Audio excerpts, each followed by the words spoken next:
and we're getting such beautiful images from it. That is for sure. All right, exercise number 5. So we're going to think about our protagonist now, and this is of the current project that you are working on.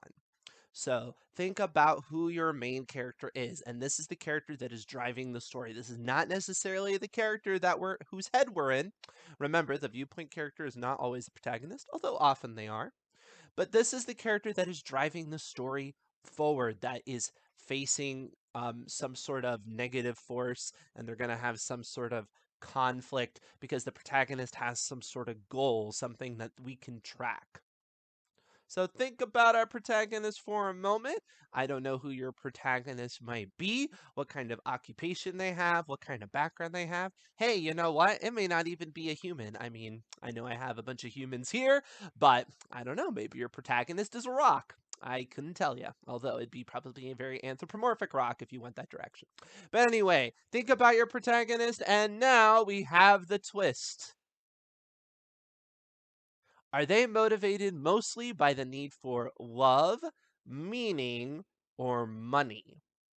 Usually, a protagonist has a central motivation, and it's either a relationship connection of some sort, um, even if it's just a physical connection they're looking for. And then we have meaning, which is usually connected to some question they want answered about the life or their life or the universe, something like that, something that is troubling them.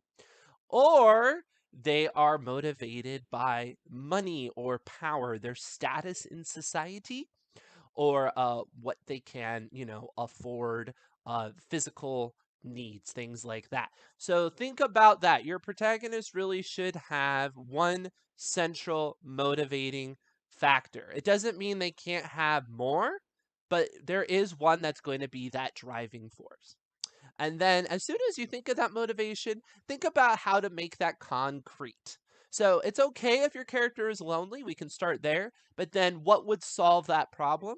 That needs to be what they're working towards. It's a specific relationship with a specific person, and they can have the wrong answer. That's fine. They cannot get what they want, but they do need to want something that the audience can track.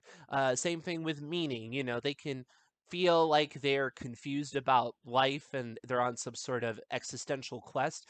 But again, you need to attach that to something concrete. So it's like, I think of like the work Contact, and the character there is really wanting to know, is there life on other planets as a part of their overall quest to understand meaning. And then, of course, you have money. If it's something like, they would like to be wealthy, what is the concrete way that they want to be wealthy?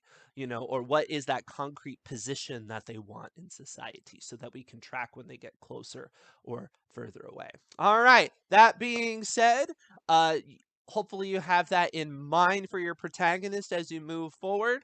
And if you haven't established it yet up to this point in your draft, don't go back and change it yet, but think about it moving forward and fix it on a rewrite. You don't have to rewrite anything right now, but just think about it for the rest of your draft.